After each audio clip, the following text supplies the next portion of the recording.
Bonsoir à toutes et à tous et bienvenue sur Al24 News. Nous sommes très heureux de vous retrouver avec une nouvelle émission. Cette émission s'intitule donc Face à Ziribi.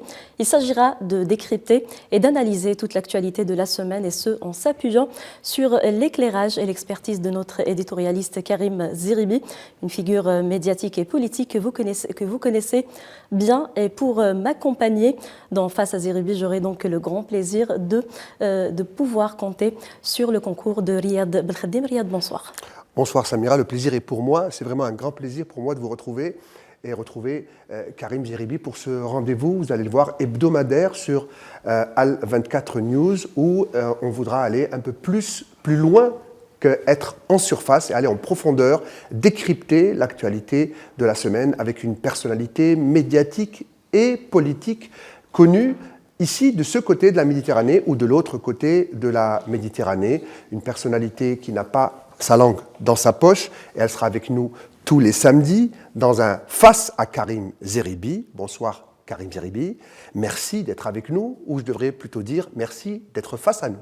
Bonsoir à tous les deux, je suis très heureux d'être sur Al24 et d'être face à vous pour cette émission de décryptage, d'analyse qui va nous permettre, je pense, d'approfondir les sujets qui sont trop souvent, de mon point de vue, dans les médias modernes aujourd'hui, traités rapidement, avec des formats trop courts. On va avoir le temps de débattre, d'échanger et de transmettre aussi des convictions à ceux qui vont nous suivre. Donc j'en suis très heureux. On ouvre cette émission avec le sondage qui vient de confirmer un basculement profond. L'électorat français glisse nettement vers l'extrême droite. Jordan Bardella apparaît en tête dans tous les scénarios testés pour la présidentielle en 2027 en France. Karim, ça révèle un profond malaise. Oui, vous avez raison. Nous débutons notre émission sur un sujet qui est un sujet grave. Grave parce qu'il dit beaucoup de choses sur l'état de la France aujourd'hui. La France est un grand pays sur le continent européen, mais la France va mal. La France a une dette abyssale aujourd'hui. On a 10 millions de Français qui vivent en dessous du seuil de pauvreté. On a 40% des Français qui ne peuvent pas partir en vacances une seule fois dans l'année. On a 350 000 Français qui sont sans domicile fixe. Dont près de 20 à 30 000 enfants de moins de 12 ans. Donc certains dorment dans la rue, d'autres ont du mal à se loger. Donc on a un salaire minimum qui ne permet plus de vivre dignement en France, 1 480 € par mois, avec une inflation parfois à 2 chiffres. Donc on a un pays qui va mal, économiquement, socialement, des services publics qui se dégradent, et donc une colère, une inquiétude des Français, une forme de protestation qui se manifeste aussi dans les urnes. Et quand, en 2007, les Français ont essayé Nicolas Sarkozy en étant insatisfaits à la fin de son mandat, ils ont essayé François Hollande derrière, qui était de l'autre bord politique. Ils ont essayé Emmanuel Macron, qui est plutôt un centriste. Donc les Français ont essayé la droite, la gauche, le centre. Certains se disent aujourd'hui qu'il y a un parti qui n'a pas été essayé, c'est l'extrême droite. Alors c'est grave, effectivement, de verser dans cette forme de colère, de désillusion, de désenchantement vis-à-vis du politique, mais ça en dit long aussi sur la manière dont les Français perçoivent le programme du Front National. Il faut rappeler quand même que ce parti, a un logiciel qui s'appuie sur les 4 I. Islam, immigration, insécurité, identité. Il ne parle jamais de pouvoir d'achat, jamais de santé, jamais de logement, jamais de capacité à mieux vivre ensemble. Il travaille sur les peurs, les anxiétés, les angoisses, avec un logiciel qui est bien rodé, donc une sémantique, des éléments de langage, des médias aujourd'hui sur lesquels ils peuvent s'appuyer, ce qui est nouveau dans le champ politique français. Avant, les médias avaient une forme de neutralité, même les médias privés. Aujourd'hui, il y a des médias qui ont été achetés par des milliardaires pour porter la vision de l'extrême droite, pour conditionner les esprits, pour verser dans une propagande de rejet de l'immigration, du musulman, pour, créer encore une fois une forme de fracture dans la société française. Il semblerait, à la lecture de ce sondage, que cela fonctionne. Ça doit nous inquiéter, mais ça doit aussi générer dans une grande partie de la population française une forme de sursaut. Car l'élection présidentielle a lieu en 2027. On a ce sondage aujourd'hui. Il est encore temps de se réveiller. Il est encore temps de lutter contre cette extrémisation donc, des esprits, j'ai envie de dire que ce sondage doit nous alerter plus que nous mettre dans une situation de, je dirais, de désappointement, c'est pas perdu. Ce que je veux dire par là, c'est que tout reste à faire. Vous avez parlé de l'extrême droitisation des médias mainstream français. Dans le privé, on va en parler dans quelques instants, parce qu'il n'y a pas que le privé, il y a aussi le public qui s'y met. Mais vous mettez un petit peu les formes, vous mettez des gants, je vais vous enlever ces gants-là. Le Rassemblement national, c'est un parti raciste. Le Rassemblement national a un logiciel raciste. Un logiciel qui est celui du rejet, de l'altérité, de celui qui est différent. Le Rassemblement national de Jean-Marie Le Pen avait été créé par des anciens SS, par des gens qui étaient aussi à l'OAS, qui étaient les farouches, fervents défenseurs de la colonisation, de l'Algérie française. Donc on a des gens, effectivement, qui sont dans une démarche politique qui a des accointances fortes avec la violence. La violence... Et des relents nostalgiques. Des relents de nostalgie. Il a évolué, le Front national de Jean-Marie Le Pen, pour devenir le Rassemblement national. Le fond est le même, l'habillage est différent. On a mis un Jordan Bardella qui a 30 ans, qui est un candidat TikTok, réseaux sociaux, qui manie bien les outils modernes de communication, qui a un peu, je dirais, lissé le discours, mais le fond aujourd'hui du Rassemblement national n'est pas de répondre aux problèmes de la société française. Le fond consiste à essentialiser, à stigmatiser, toujours les mêmes, les immigrés, les musulmans, en expliquant que l'immigration et l'insécurité, ce sont deux sujets imbriqués, intimement liés. La question identitaire, en expliquant que les musulmans ne pourront jamais être de vrais Français, de bons Français. Et donc quand on a cette stratégie des 4 I, islam, insécurité, immigration, identité, on a des Français qui sont inquiets. On a des Français qui versent une forme d'émotion. On a des Français qui sont pris au piège parce qu'ils ont essayé la droite, la gauche, le centre, et ils se disent aujourd'hui, finalement, si on essayait le Rassemblement national. Et vous avez raison de le dire, on a des médias qui portent le discours du Rassemblement national avec une parole totalement décomplexée. C'est gravissime. Moi, je suis choqué de voir que c'était des médias privés jusqu'à il y a quelques mois. Aujourd'hui, même la chaîne publique, la télé publique française, verse dans une parole décomplexée avec des journalistes dont on peut se demander parfois pourquoi ils ne rebondissent pas, pourquoi ils ne contredisent pas les intervenants qui disent des inepties. Donc, parce que le Rassemblement national, j'en termine par là pour l'analyse de son logiciel, s'appuie sur des fake news, sur des chiffres détournés, sur des sondages bidonnés. Dernier sondage de l'IFOP sur l'islam, je pense que nous aurons l'occasion d'en reparler au cours de l'émission, mais le Rassemblement national ne travaille pas de contenu politique. Même des reportages bidonnés, on a vu le reportage de Off il y a quelques semaines qui est sorti, où, par exemple, dans certains médias privés, pour ne pas les nommer, allez, je les nomme, c'est News, qui demandent à des journalistes d'aller directement chez des élus RN, faire leurs interviews, filmer des djellabas, filmer des mosquées, pour orienter un reportage qui en réalité n'en est pas un. Ça fait partie de la stratégie du Rassemblement national et de ceux qui les soutiennent. C'est effectivement instrumentaliser les esprits, verser dans une propagande qui n'a pas de fondement en réalité sur le terrain. Et moi, je ne dirais pas que les Français sont racistes. Je dis qu'il y a des racistes chez les Français, mais les Français ne sont pas racistes. De mon point de vue, les Français ne sont pas des adhérents en puissance du Rassemblement national. Ce sont des gens qui sont aujourd'hui en colère, qui sont inquiets, qui sont déçus. C'est un vote de protestation. Et puis, nous ne l'avons pas abordé depuis le début de l'émission, il faut quand même dire qu'il y a une faillite des autres partis politiques. Une faillite, je dirais, par une absence d'alternative au Rassemblement national. Donc on n'a plus de femmes et d'hommes d'État dans notre pays. Je veux dire, donc, la France est un pays aujourd'hui sans femmes d'État, sans hommes d'État, digne de ce nom, pour porter une forme d'espérance, une forme d'idéal. La France n'est plus la France, de mon point de vue. Et c'est là la gravité de la situation. C'est qu'on est sur des postures anti-républicaines.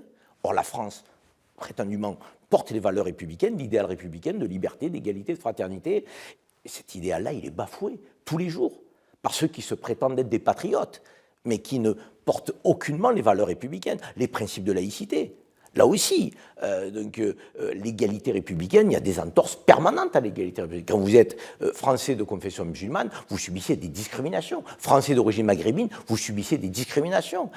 Et ces discriminations sont validées par une politique de priorité nationale que le Rassemblement national porte. Donc on est dans une situation qui est grave, avec un parti qui a le vent en poupe, et encore, je dirais, la possibilité de contrecarrer. Donc, il va falloir qu'il y ait l'émergence soit d'une alternative politique, soit des citoyennes et des citoyens. Et je pense que les Français d'origine maghrébine et d'origine algérienne en particulier, que nous sommes nombreux à pouvoir voter en France, il va falloir que nous nous exprimions clairement, fortement, pour des idées, pour des principes, pour des valeurs qui sont plus proches des valeurs républicaines que ne l'est le Rassemblement national.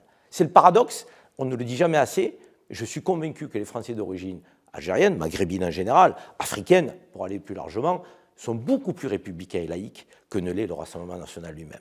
Donc les dés ne sont pas encore jetés, Karim? Non, les dés ne sont pas encore jetés s'il y a un sursaut citoyen, s'il y a une forme de mobilisation. On sait que les taux d'abstention sont très importants dans les quartiers populaires en France. Donc il faut lutter contre ces taux d'abstention. C'est l'abstention qui fait le lit du Rassemblement national. C'est parce que les jeunes ne vont pas voter que le Rassemblement national a des taux de résultats dans les jeunes qui est très, très élevé. Mais s'il y a une mobilisation de la jeunesse, donc s'il y a une mobilisation des diasporas africaines, s'il y a une mobilisation des Françaises et des Français, quelles que soient leurs origines, qui sont sincères dans leurs convictions républicaines et laïques, le Rassemblement national peut ne pas passer. Mais l'heure est grave, il faut en prendre conscience. Vous venez de dire que cette situation est le résultat de la faillite d'autres partis, mais qui peut tenir encore la digue aujourd'hui en France? Il n'y a pas d'alternative au moment où nous parlons. Je pense que la seule alternative, elle peut être citoyenne, par une mobilisation des citoyens. On vote souvent par défaut, vous savez, c'est un peu le drame. On votait par adhésion à une époque, maintenant on vote par défaut. On vote pour le moins mauvais, on ne vote plus pour le meilleur. C'est un peu une catastrophe sur le plan civique, parce que ça donne moins envie de se déplacer. Mais quand on a un danger tel que celui du Rassemblement national, qui a une parole raciste, islamophobe, décomplexée, puis il faut penser aussi, quand on est Français d'origine algérienne, quelles seront les relations entre la France et l'Algérie si demain le Rassemblement national est au pouvoir. Nous, diaspora, nous souhaitons être un pont entre la France et l'Algérie, créer des relations de confiance, de respect, d'égal à égal avec le Rassemblement national. Cela ne sera certainement pas possible. Ils ont une obsession sur les accords de 68, ils se sont portés comme les pourfendeurs, les défenseurs de Boualem Sansal, algériens qui tout d'un coup étaient à défendre, alors qu'en réalité Boualem Sansal n'en a rien à faire. Donc c'était l'Algérie qui les intéressait, porter un discours algérophobe. Donc on sait très bien qu'il y a une forme d'algérophobie chez tous les nostalgiques de l'Algérie française. Il y en a beaucoup au Rassemblement national. Donc il faut aussi que nous réagissions, parce que cette relation franco-algérienne, elle sera très abîmée. S'il y a des tensions aujourd'hui, demain, elles pourraient être encore plus graves avec le Rassemblement national au pouvoir. Donc quand on a envie d'une relation positive entre la France et l'Algérie, d'une relation restaurée, de respect, de confiance, d'égal à égal entre deux grandes nations, souveraines, indépendantes, il faut tout faire pour éviter que le Rassemblement national arrive aux responsabilités. Ça sera une des responsabilités aussi de la diaspora algérienne, pas seulement, mais de la diaspora algérienne. Vous me tendez la perche, Karim Zeribi, vous êtes un des représentants de cette diaspora franco-algérienne, vous êtes très actif, vous représentez bien, je dirais, votre communauté algérienne et française qui vous écoute, je suis sûr, ce soir. Vous êtes sur Al24 News. Alors comment la communauté franco-algérienne peut inverser cette tendance vers l'extrême droitisation de la France? On l'a vu lors des dernières élections législatives, une fois que l'Assemblée a été dissoute, beaucoup d'Algériens, je parle de nous, les Algériens, mais les Maghrébins en général, musulmans en grande partie, ont peur et ont même pensé quitter la France à un moment donné en pensant que la France allait basculer vers l'extrême droite. Qu'est-ce qu'il faut à 2 ans de ce sondage pour inverser la tendance? Je parle de la communauté algérienne. Je vais être très direct avec vous. Il y a une parole raciste, islamophobe décomplexée en France. En face de cette parole raciste décomplexée, il faut des diasporas africaines décomplexées sur le plan identitaire. Nous sommes français, à part entière et non entièrement à part. Mais nous sommes fiers de nos origines, attachés à nos racines. Que l'on soit algérien, tunisien, sénégalais, congolais. Donc, nous représentons donc, une puissance, un électorat conséquent en France qui peut décider de qui est président de la République. Ces diasporas algériennes ne doivent pas verser dans le communautarisme. Nous, Algériens, nous ne l'avons jamais été. Mais nous devons, à un moment donné, tisser des réseaux communautaires. Des réseaux communautaires qui vont nous permettre de nous retrouver, de nous rassembler, de nous identifier, de nous aider, d'être plus solidaires entre nous. Et en même temps, de porter, je dirais, une vision de ce que doit être la France. Et notre vision à nous, je l'ai dit tout à l'heure et je le répète, pour être très clair avec ceux qui nous écoutent, la vision des diasporas africaines de la France est en adéquation parfaite avec l'idéal républicain. Nous revendiquons liberté, égalité, fraternité, laïcité, pour tous et partout, contrairement à l'extrême droite et à la droite extrême, qui créent des discriminations, qui créent des fractures. Donc nous avons un rôle à jouer fondamental d'organisation, de structuration, un réseau communautaire. D'autres communautés l'ont fait. On ne les a jamais traités de communautaristes. Quand vous voyez la communauté arménienne en France, elle est très structurée. Quand vous voyez la communauté juive, quand le CRIF fait un dîner, tout le gouvernement est au rendez-vous. Et je dirais, écoute religieusement le discours du président du CRIF. Donc il faut accepter, intégrer que d'autres communautés, dont la nôtre, puissent s'organiser de la même manière. Pas plus, pas moins. Et demande, cette communauté algérienne de France, le respect.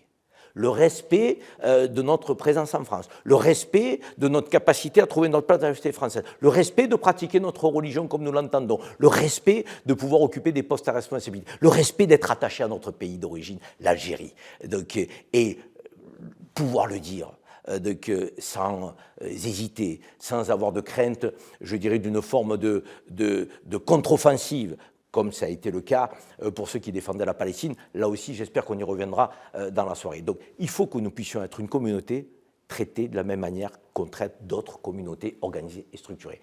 Tout reste à faire. Ce travail a déjà démarré, notamment avec le Conseil mondial de la diaspora algérienne, très structuré en France. J'en suis le fondateur. Il y a une équipe magnifique qui structure la diaspora algérienne. Il y a d'autres associations, à côté du CMDA. Il faut que nous créions une coordination des diasporas africaines. Donc en France, il faut créer cette coordination et il serait bon que la diaspora algérienne soit à la pointe de cette coordination des diasporas africaines, parce que nous avons une légitimité. Ce travail-là, il est engagé, il est entamé, et je pense qu'il portera ses fruits au cours des mois à venir. Très bien. Regarde, je crois qu'on va passer au deuxième sujet de cette émission. Karim Zeribi, le sondage qui donne aujourd'hui le Rassemblement national à la tête de tous les scénarios de la présidentielle 2027 en France nous amène au sujet de la montée flagrante de l'islamophobie aujourd'hui en France. Voile, ramadan, espace public, l'islam aujourd'hui est devenu un thème central dans le débat politique. Peut-être, Karim Zeribi, vous qui connaissez bien ces débats, la France est-elle aujourd'hui devenue islamophobe ? Je pense qu'il y a des discours de plus en plus islamophobes en France. On parlait de la parole raciste décomplexée. À l'islamophobie, alors, je pense que ça atteint des niveaux qui sont effrayants. Une parole politico-médiatique. En fait, on peut dire tout et n'importe quoi sur les musulmans en France aujourd'hui. On peut dire tout et n'importe quoi sur les musulmans sans que les musulmans puissent répondre. Elle est là, la gravité. Et on a des obsessions permanentes qui reviennent. Des obsessions comme aucun pays au monde n'en a. L'obsession sur le voile, par exemple. Vous avez des débats matin, midi et soir en France, sur les chaînes info et sur les médias plus classiques, sur le voile en France. Le port du voile en France. Il n'y a pas un autre pays au monde qui porte les débats à ce niveau-là, d'intensité, d'obsession, c'est de la folie. Là, aujourd'hui, on verse dans « y a-t-il trop de boucheries halal ?» Est-ce que les mineurs de moins de 18 ans doivent-ils faire le ramadan ? Non mais je ne sais pas si vous vous rendez compte. On pose la question pour les musulmans, est-ce qu'ils peuvent faire le ramadan ? On n'a jamais posé la question pour les juifs qui, à partir de 13 ans, sont obligés de jeûner pour Yom Kippour. Ce sujet-là, personne n'en a parlé. Jamais. On parle des femmes qui portent le foulard, on n'a jamais parlé de ceux qui portaient la kippa. Jamais aussi. En fait, si vous voulez, on a donné une forme d'offensive, d'attaque contre une religion. Donc, au nom de principes soi-disant laïques, il n'y a aucune laïcité là-dedans. Il y a de l'islamophobie, qui ne dit pas son nom, parce que même ce terme est réfuté en France. On parle d'actes anti-musulmans. Je vais vous donner un chiffre quand même, qui parle de lui-même. C'est factuel ce que je vous dis ce soir. depuis le début de l'année 2025, 75% d'augmentation d'actes islamophobes. Attaque des femmes qui portent le voile dans la rue, attaque des lieux de culte, mosquées, donc attaque des musulmans eux-mêmes parce qu'ils sont musulmans. Et je rappelle quand même le meurtre d'Abou Bakar Cissé, près d'Alès, dans une mosquée qui s'est fait sauvagement assassiner. Et le ministre de l'Intérieur de l'époque, qui n'est pas un ami de l'Algérie, et dont je ne citerai pas le nom, qui ne s'est même pas rendu auprès des fidèles. Même pas rendu auprès des fidèles. Mais imaginez que ça se passe pour une autre communauté. Mais c'est l'ouverture du 20h, avec tout le gouvernement qui va à la rencontre des fidèles. Donc il y a un non-respect des musulmans, au nom, soi-disant, de la lutte contre l'islamisme. Il n'y a pas de lutte contre l'islamisme en réalité. Il y a une lutte contre l'islam et les musulmans. Et c'est ça qui m'inquiète. Et c'est ça que je dénonce et que je continuerai de dénoncer.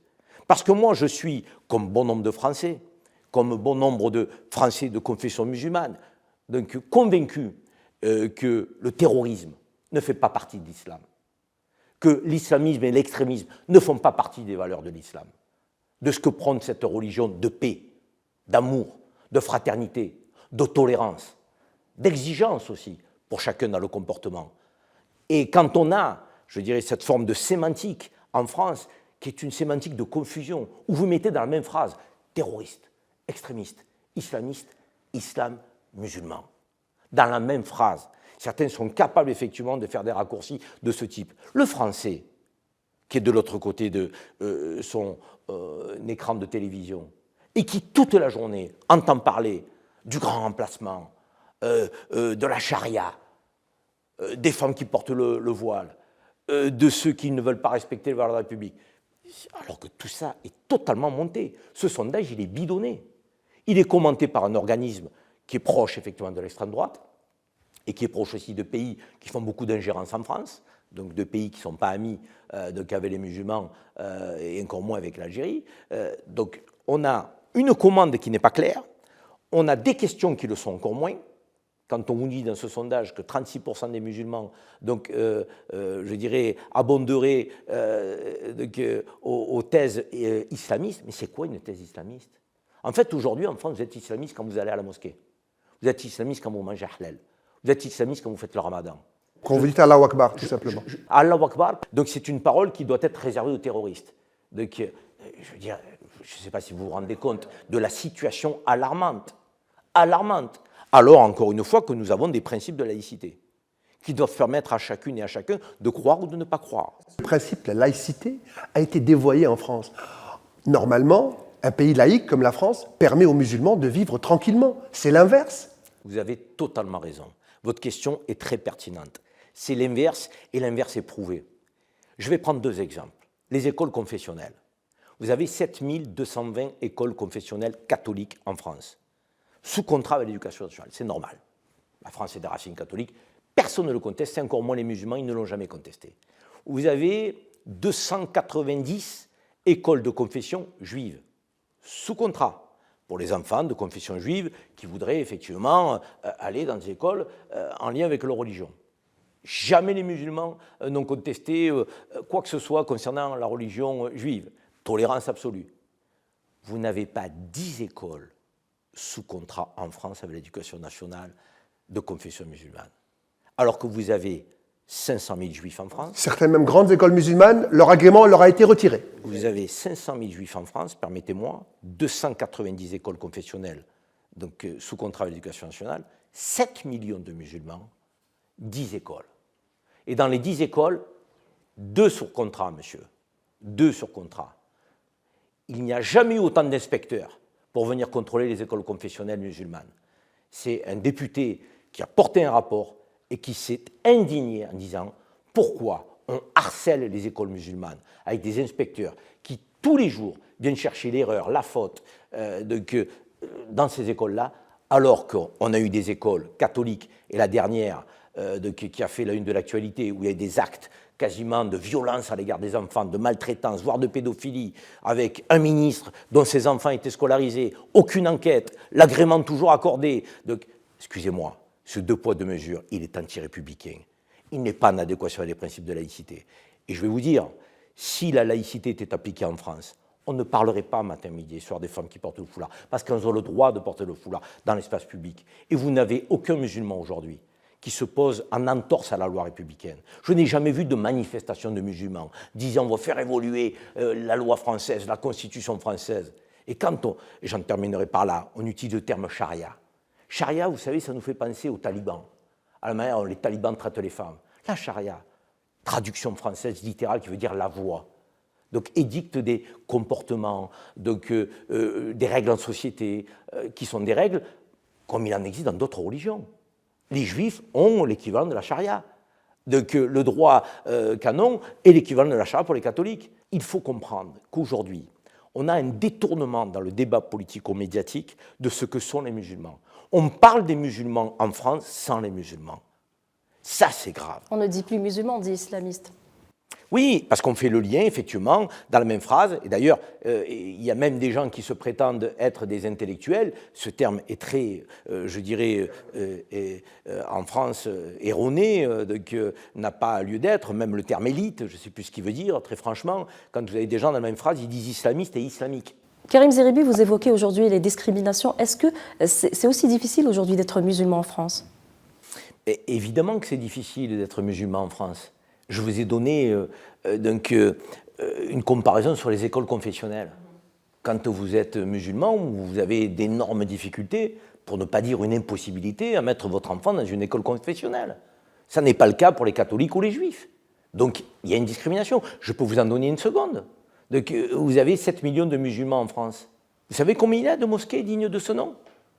900. Vous savez combien il y a d'églises ? 48 000, 49 000. Vous savez combien il y a de synagogues ? 532. Quand vous prenez les ratios du nombre de pratiquants dans ces religions avec le nombre de lieux de culte, il y a une disparité qui est énorme. Une mosquée pour 7 800 musulmans. Il y a une synagogue pour 500 juifs. Il y a une église pour 400 chrétiens. Mais je vous ai donné le cas des écoles confessionnelles, je vous donne le cas des lieux de culte. On voit bien qu'il y a une discrimination subie par les musulmans. Mais est-ce que vous avez des musulmans aujourd'hui qui revendiquent, qui sont, je dirais, dans la manifestation ? Jamais, aucunement. Ils essaient de pratiquer leur religion dans la dignité.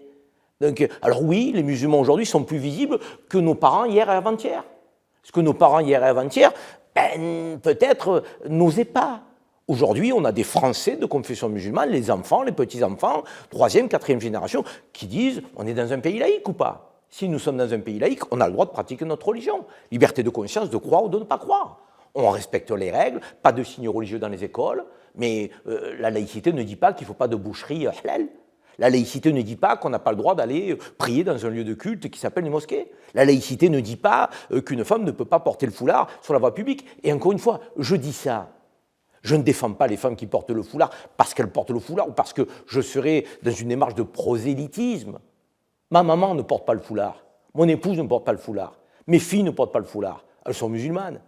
Et on n'est pas une bonne musulmane parce qu'on porte le foulard ou parce qu'on ne le porte pas. Là n'est pas le débat. Mais je défends les femmes qui portent le foulard par leur libre arbitre, par leur choix, celles que l'on n'oblige pas, et elles sont 98% donc à porter le foulard de leur libre choix. Ces femmes-là, on les laisse à la vindicte populaire de l'extrême droite en France, ou on les défend au nom des principes d'égalité républicaine et principes de laïcité.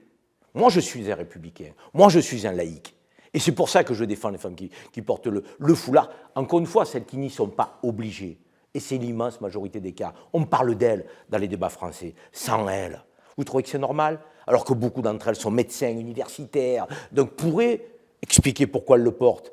Donc, sur le plateau de Pascal Praud, il y a eu une universitaire qui est venue et qui a dit « Mon papa n'était pas d'accord pour que je porte le foulard. Je n'ai pas de frère pour m'obliger à porter le foulard. C'est un choix individuel. » Pascal Praud ne pouvait plus verser sa propagande. Il n'avait plus rien à dire. Et c'est la première fois qu'il a donné la parole à une femme qui porte le foulard. Ça a été la dernière, comme par hasard. Ouais, comme par hasard. Parce que quand vous avez quelqu'un en face qui a un argumentaire, un libre arbitre, des convictions, et quand elle les partage auprès du grand public en France, ça dérange. On préfère parler des musulmans sans les musulmans. On préfère parler des immigrés sans les immigrés. On préfère effectivement raconter une histoire, un récit. un récit qui est complètement erroné, fait de fake news, composé d'inepties. Donc en réalité, je vais vous dire, les Français, quand ils grandissent à l'école, dans leur quartier, ils grandissent dans une démarche multiculturelle, multiconfessionnelle. On a des juifs, des catholiques, des athées, des musulmans. Cette jeunesse, elle grandit ensemble. Quand vous regardez les équipes sportives de France, elles sont composées de quoi? De gens de couleur, de gens d'origine maghrébine, de gens qui, pour certains, sont musulmans. Ça n'empêche pas la France de gagner, bien au contraire. Sans eux, la France ne gagnerait pas. Sur le plan économique, si on disait demain, il n'y a plus d'immigrés en France, il n'y a plus d'économie. Si demain, vous enlevez les 16 000 médecins algériens dans l'hôpital public français, il n'y a plus de santé. Les hôpitaux ferment. Qui le dit? Qui le rappelle? Qui en parle? On laisse le Rassemblement national, la droite extrême, dérouler un récit national qui est faux. On en parle ici à Face à Zeribi, je vous prends la parole, mais je vous promets, la parole est libre ici, je vous la rendrai juste après cette petite pause. Et on revient pour Face à Zeribi, la deuxième partie. On continuera de parler d'islamophobie en France. A tout de suite.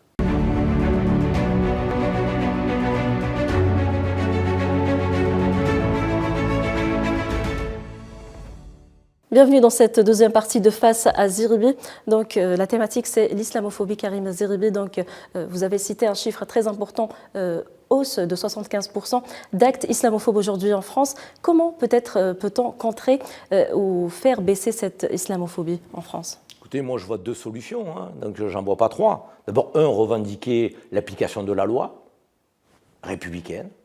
Les musulmans demandent l'égalité républicaine. Ils demandent de ne pas être ni discriminés, ni favorisés. L'égalité pleine et entière. Première démarche. Appliquer les principes de laïcité, liberté de croire ou de ne pas croire, pour tous et partout. Pas géométrie variable. On n'autorise pas les catholiques, les juifs à pratiquer, à être visibles sur la voie publique, à avoir leurs écoles confessionnelles, leurs lieux de culte, et à interdire aux musulmans la même chose. Sinon, c'est plus la France.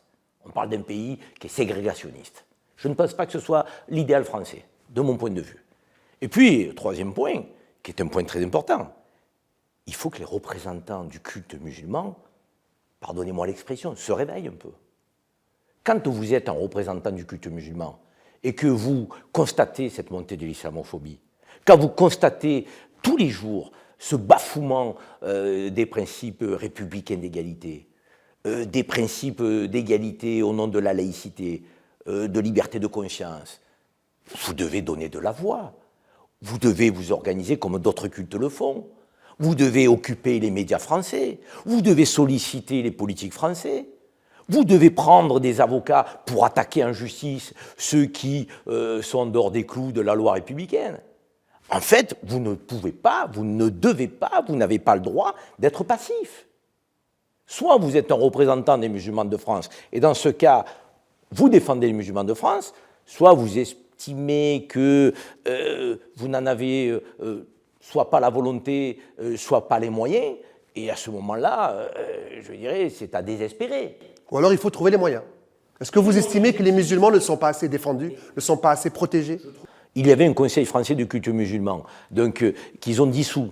Ils ont créé un organisme dont on ne sait pas ce qu'il est, on ne sait pas ce qu'il fait. Il faut aujourd'hui qu'il y ait des voix musulmanes. Vous savez, moi je ne suis pas imam. Hein. Je ne suis pas imam. Hein. Et je ne me revendique pas imam. Hein. Je ne suis pas théologien, moi. Hein. Moi, j'ai été député européen, j'ai été homme politique. Aujourd'hui, je suis éditorialiste, je décrypte, j'analyse, je porte des propositions. Je suis profondément républicain, laïque, attaché à mes origines algériennes.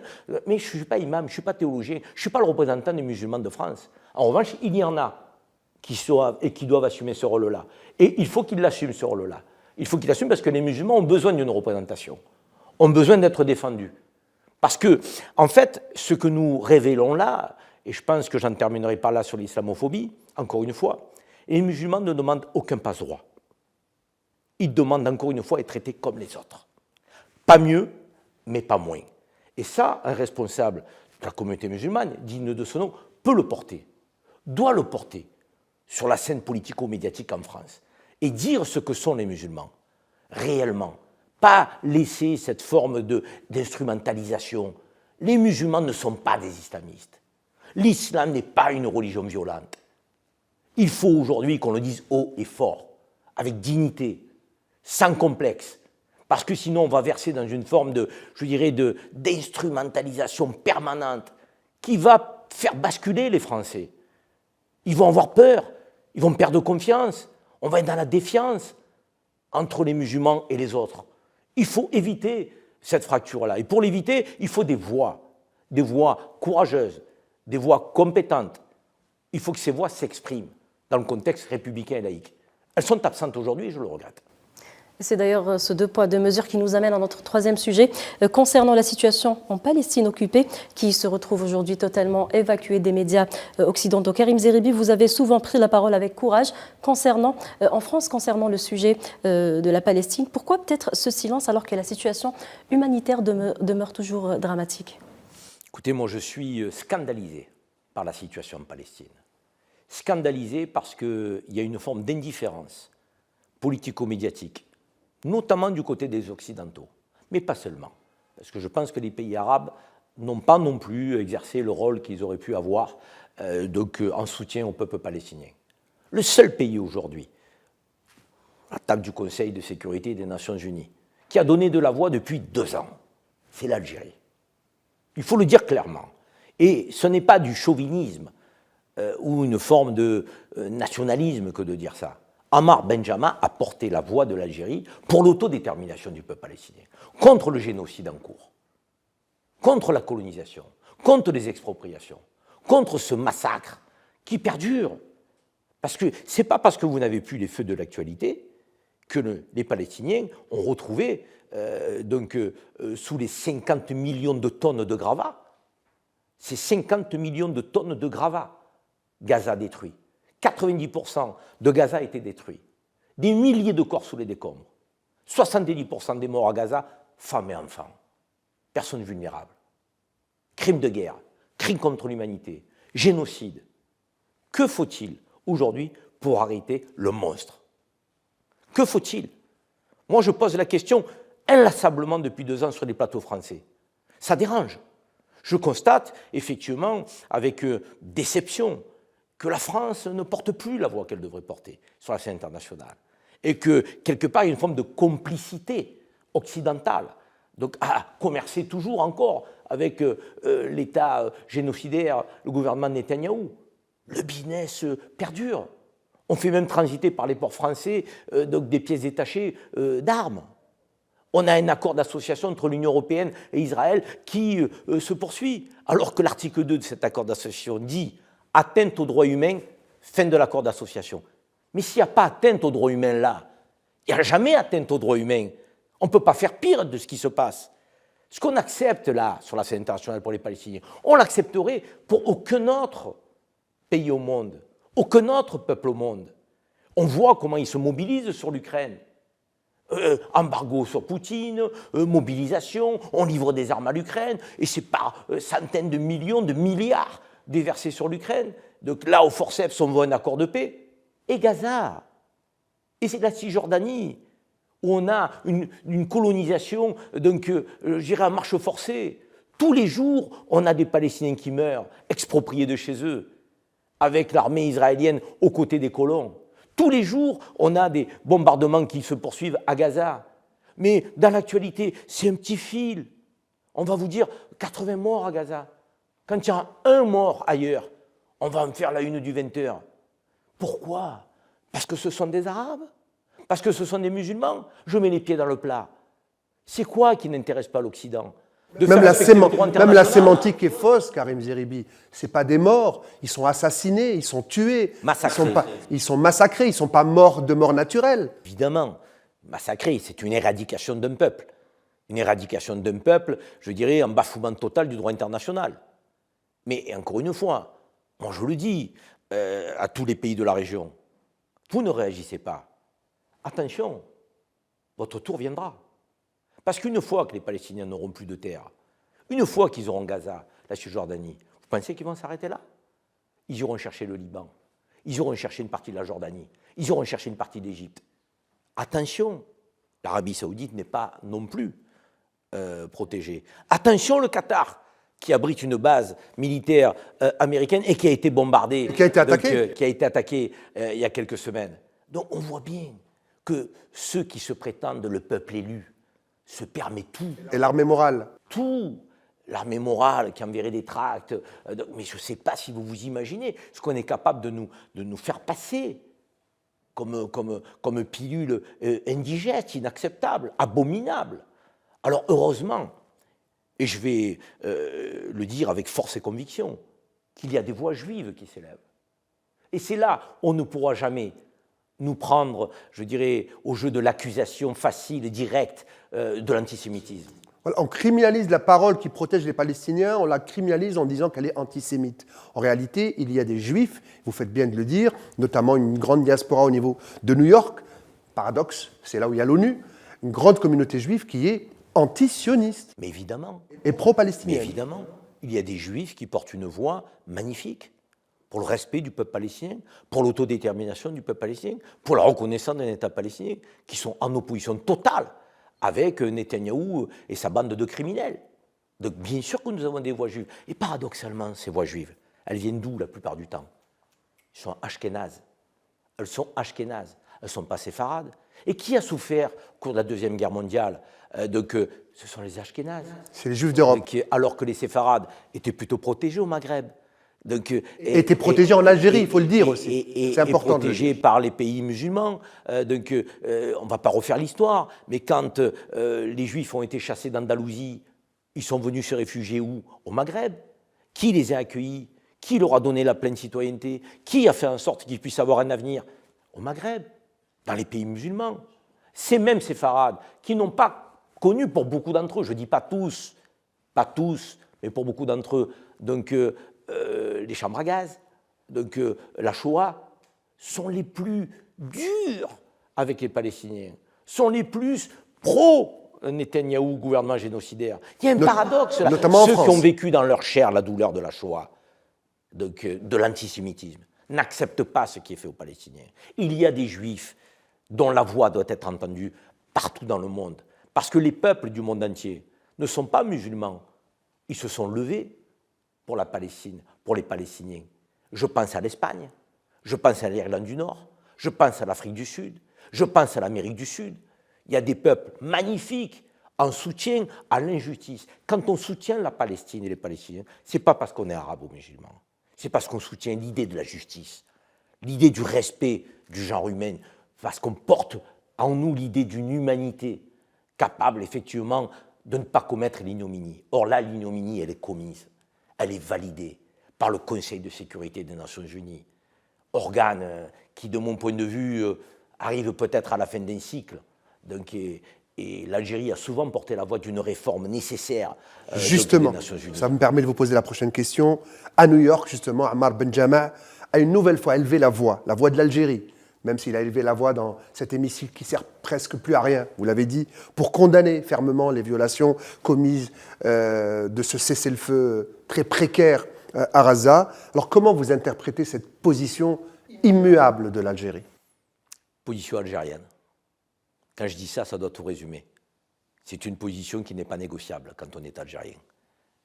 L'Algérie a une diplomatie de haut niveau, qui s'appuie sur son histoire, qui s'appuie sur ses combats, qui s'appuie sur sa résistance, qui s'appuie sur ce qu'elle a au plus profond d'elle-même, la lutte pour l'autodétermination, le refus de la colonisation, le refus des expropriations, le refus, je dirais, d'un peuple qui serait dominé par une nation ou un peuple dominant. L'Algérie ne peut pas accepter cela. Elle ne l'accepte pas en Palestine, elle ne l'accepte pas ailleurs dans le monde. Elle ne l'acceptera jamais.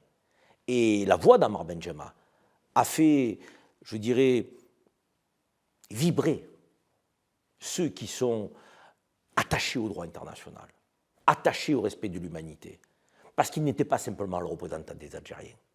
Quand Ammar Benjama prenait la parole, il représentait la nation algérienne, mais il représentait tous celles et ceux qui sont épris de justice, épris d'humanité. Et l'Algérie a brillé au Conseil de sécurité, a brillé parce qu'elle a donné de la voix, avec conviction, avec sincérité.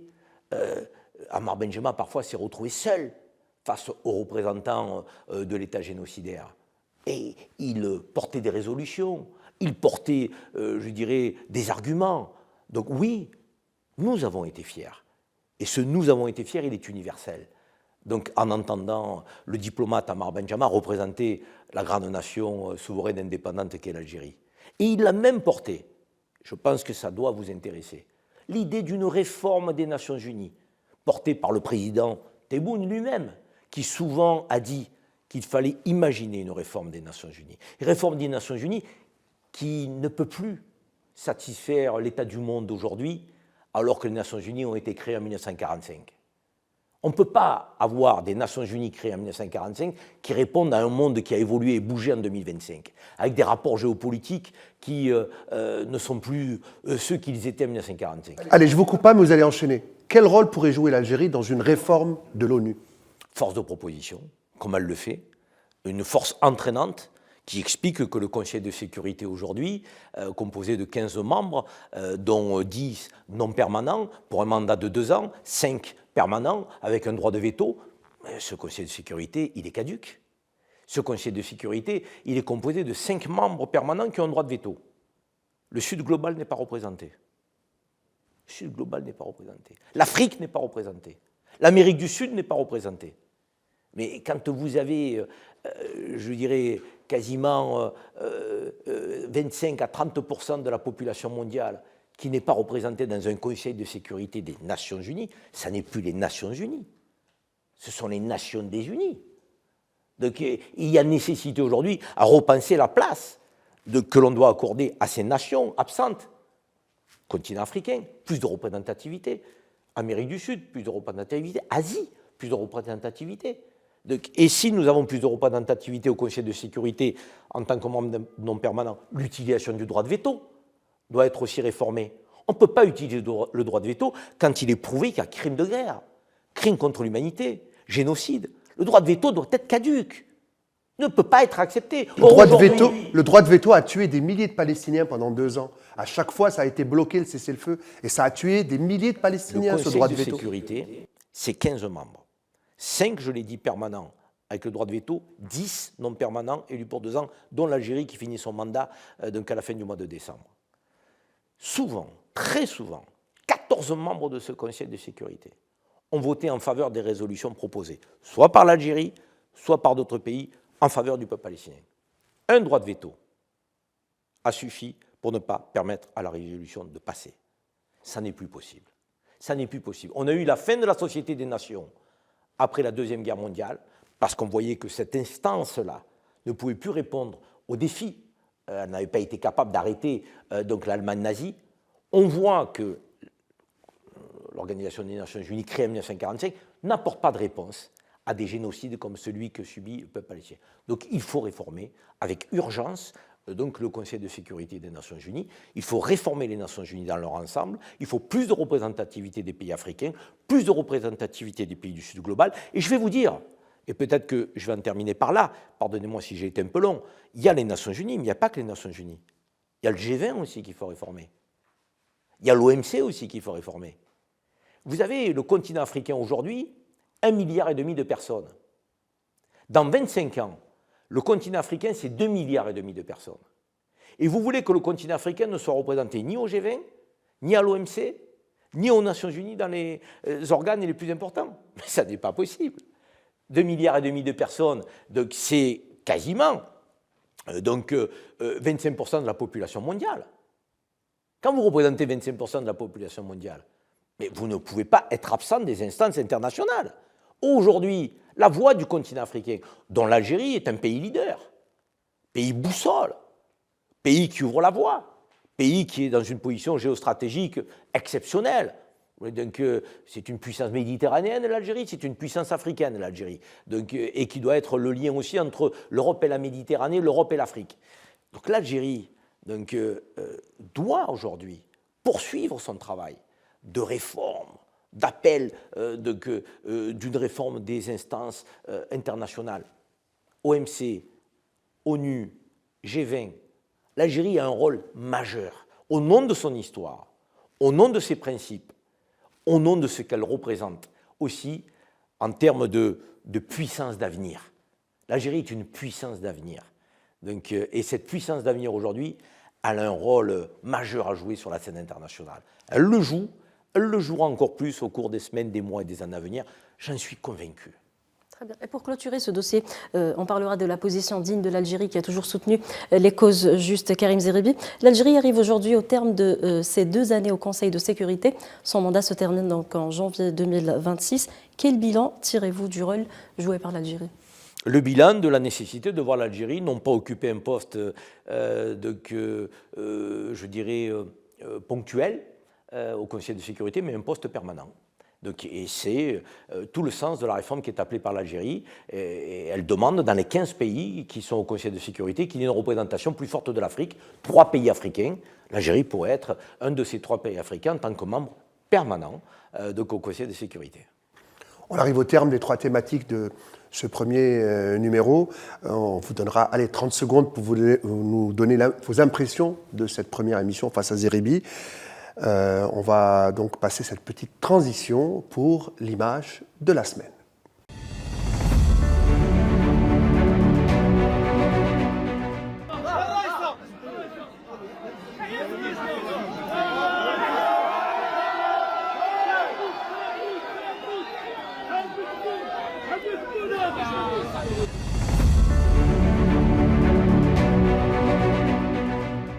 Alors, passons à la rubrique du fait marquant de la semaine. Et cette fois, c'est l'image du président de la République, Abdelmadjid Tebboune. Peut-être Karim Zeribi, un mot sur cette image qui a beaucoup circulé cette semaine. Le geste spontané du président Abdelmadjid Tebboune lors de sa visite à Constantine. Encore une séquence d'authenticité et de proximité lorsqu'il a pris la casquette de 7 enfants et qu'il a portée. J'aime bien la manière dont vous présentez cette image qui est devenue virale du président en déplacement à Constantine et qui s'est approché de manière très spontanée, c'est le premier terme que vous avez utilisé, avec beaucoup d'authenticité, c'est le deuxième terme que vous avez utilisé, et avec une proximité naturelle, c'est le troisième terme que vous avez utilisé. Et je pense que ce triptyque sémantique résume le président Tebboune. Spontanéité, authenticité, proximité avec le peuple algérien. On a un président qui a une relation forte avec son peuple, parce qu'il comprend son peuple, il connaît son peuple. Et son peuple se reconnaît en son président. Parce que c'est un président qui a une parole libre, qui a une parole parfois, je dirais, un peu déroutante, une parole qui n'est pas formatée. Et je pense que, autant dans le cadre de sa parole que dans ses gestes, le président est lui-même. Et être lui-même, dans sa conception, je dirais, de la présidence algérienne, c'est être proche des Algériennes et des Algériens. Et de faire comme si tous les enfants d'Algérie étaient ses enfants. Et on avait vu, lors d'un match de football, il y a quelques mois, je ne sais pas si vous vous en souvenez. 2 saisons, CRB Schlef, c'était il y a 2 saisons à Oran. Voilà, cette belle image de cette petite fille. Baiser sur le front. Alors, justement, ça me permet de vous poser la deuxième question. Vous parliez, et Samira aussi, de proximité, simplicité et spontanéité. Spontanéité, authenticité du président de la République, n'en déplaise aux détracteurs de l'Algérie. C'est un style présidentiel que beaucoup de chefs d'État envieraient au nôtre. Mais c'est un style présidentiel qui est sans phare, qui est sans protocole dans ce rapport aux Algériens. Le président algérien, il fait état de protocole lorsqu'il est dans des relations diplomatiques avec des pays étrangers, mais pas avec son peuple. Il considère qu'il est l'un parmi les 48 millions d'Algériens. Et c'est là sa force au président Tebboune. D'ailleurs, quand on regarde le parcours du président Tebboune, il a occupé des responsabilités très diverses dans la vie politique. Jusqu'à être chef de daïra dans des wilayas qui lui permettent aujourd'hui de connaître parfaitement l'Algérie, par cœur.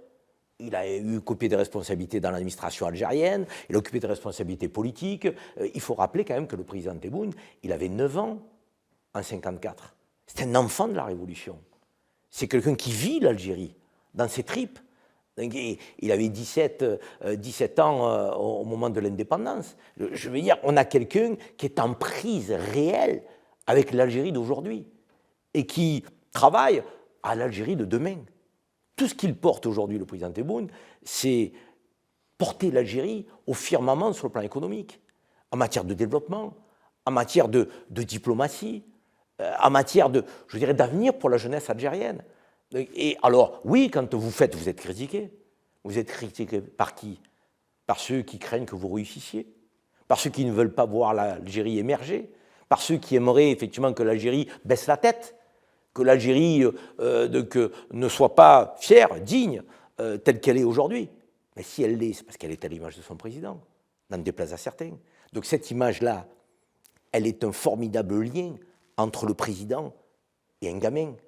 Cette image-là, elle est forte parce qu'elle dit que le président est proche de son peuple et que certainement il y aura un passage effectivement générationnel entre Algériens pour faire en sorte que l'Algérie soit toujours digne de ses valeurs, de ses principes intangibles, non négociables, sur la scène internationale comme dans la protection de ses frontières sur le plan intérieur. Que ça plaise ou que ça ne plaise pas, l'Algérie est un grand pays et les Algériens sont fiers et dignes de ce qu'ils sont. C'est ça aussi qui nous est reproché, à nous, diaspora algérienne. Parce que quand on dit qu'on est fier d'être français, on rajoute derrière qu'on est fier d'être algérien. Ils aimeraient qu'on n'entende pas ça. Ils aimeraient qu'on ne le dise pas ça. Alors quand on le dit sans animosité envers la France. Moi, je suis né en France. Moi, j'aime la France. Mais ne m'empêchez pas d'aimer l'Algérie, qui est la patrie et la terre de mes ancêtres, qui est la terre qui se trouve dans mon cœur, comme d'autres vont avoir une terre d'origine dans leur cœur. Donc nous sommes fiers d'être algériens, nous devons le revendiquer sans complexe. C'est ça aussi le défi de notre diaspora. Ce sera le mot de la fin pour cette semaine, Karim Zeribi. Merci, on arrive à la fin de l'émission. Écoutez, c'est une première intéressante. Merci Karim, merci à toi aussi Merci, Riyad. Samira. Et merci aussi à nos chers téléspectateurs de nous avoir suivis. Je vous donne rendez-vous, ou on vous donne rendez-vous la semaine prochaine, samedi à 21h, avec la même franchise et la même exigence. Sur ce, excellent soir.